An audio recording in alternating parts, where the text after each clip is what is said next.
Hi everyone. So in this video, we're going to be talking about the second stage of the PACE model, which is the attention phase. So we're looking specifically at how to draw our learners' attention to a grammar point after we've spent some days doing some presentation stuff, where we look at it as in terms of comprehension. Okay? So prior to this, we've looked at a general overview of what PACE is, how we use PACE in terms of how it goes, in terms of presentation, attention, co-construction, and extension. There was a separate video that went on about what is presentation, how to go about doing it well, which is really looking at interpretive activities to get students to focus on the meaning of the text, to focus on the main ideas, to focus on things like supporting details if they're in that intermediate range or that advanced range. And then, so today we're going to talk specifically about attention, and there's separate videos that we'll do on co-construction and extension. Okay? So let's start things out with what is the attention phase? What are we doing here? And so while I don't love the phrasing of this per se, I think it actually kind of encompasses what we're doing. So we usually say that we want learners to focus on comprehension first. We want them to focus on meaning before they focus on form. And if we think of what we've done in the PACE model, so far we've focused on the meaning in the presentation phase, where all we did was interpretive stuff in terms of getting them to understand the resource, in terms of getting them to get some material out of it, get some vocabulary, get some structures, right? Now we're going to put that not necessarily aside, but we're kind of putting it on the back burner as we now look at the form and how that helps us to understand the meaning. So your learners probably shouldn't have noticed this before. If you have a good resource, whether it was teacher written or whether it was an authentic resource or whatever type of resource you use, if you have a good one, your students just worked on comprehension. They just focused on those tasks that you gave them. And now you're going to give them a different lens in which they're going to look at the text. So now they're not looking at it from a meaning standpoint. They're going to look at it briefly from the form standpoint. So what I want to do with you is I want to give you an example before I go into the methods and the whys behind this attention phase, okay? So I know that this class is a Spanish class right now. So I'm going to purposely use a French text that I've used when I taught French 2. Performance or proficiency target was around novice, high, intermediate, low. At this point of the year, I think we were just switching to intermediate low. Okay, so let's imagine that you're in my French class and we just did all these great activities with pre-activities in the presentation phase where I had pictures that matched with the vocabulary. We went through this and I told you to isolate and the different things that I did during my vacation. I had you put them in order. All really great interpretive activities. Afterwards, I gave you some time to kind of model your own sentences after this, decide if things were true or false, those sorts of things. So now we've gone through the presentation phase. Now let's go through the attention phase. So let's imagine that we're kind of on day 2 of our lesson, maybe even day 3, depending on how everything works. And the first thing I say is, okay, I want you to go back to this text and I want you to tell me what you notice. So take a minute right now and look through this text, and I want you to tell me what you notice. As somebody that may or may not speak French, if I was to ask you what you notice, there's a lot going on here, all right? So tell me what you noticed. So if you take a second, you might not notice what I want you to do. And you might have thought, wow, that's kind of difficult. Why was that difficult? So the first thing was you might have been noticing too much. There was a lot of input in there. There was a lot of text that I wanted you to look through. And there's so many different things you could notice. There's so much grammar in there, not in a bad way, because grammar is how we create language. But there's so much that they could notice in there that we don't even know where to start. There's also the opposite problem. They might not notice enough.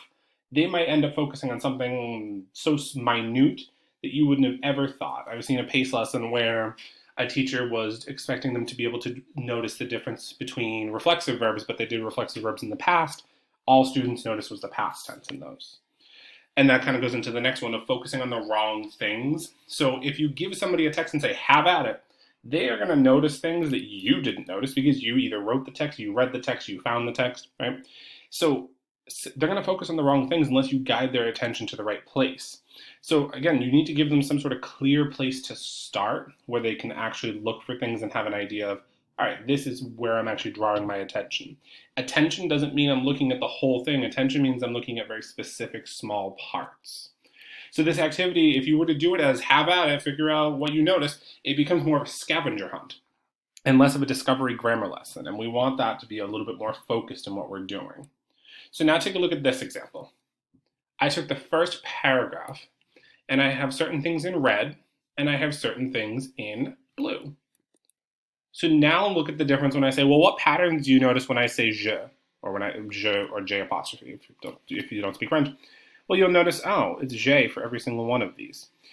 Do you see any verbs you recognize? And these are very common verbs in French that students might recognize, and they might see some patterns of how they're set up. Now I'm guiding their focus a little bit more. I don't have them focusing on everything else that's in there. I actually skipped one. This is the past tense in French. I actually skipped one here. There's also a little imperfect right there.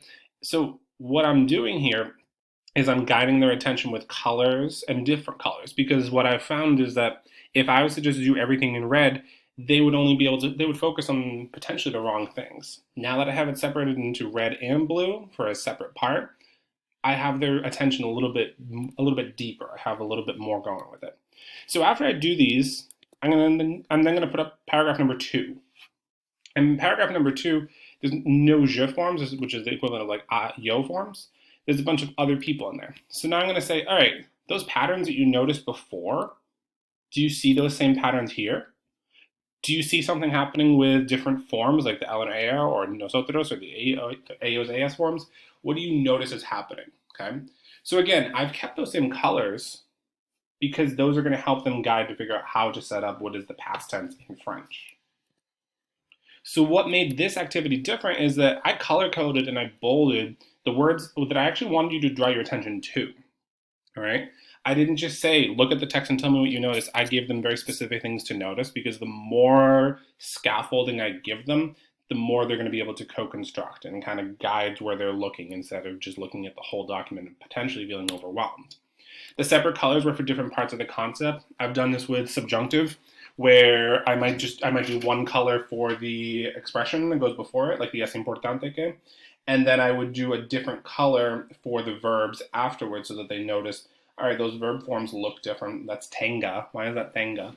Right? So I'm doing that so that they notice different parts when it's something complex. When it's something simple, like an adjective ending, or maybe a different tense where, like the future tense, where it's just one word, I would just do one color for that. And notice that I broke down things into different sections. So I didn't say look at the whole thing. I said start by looking at the first paragraph, and let's look at that really closely. And then let's look at the second paragraph, right? And when I looked at the second paragraph, then I gave them, all right, let's see if what you did in the first stage was right. Let's see if your observations kind of add up.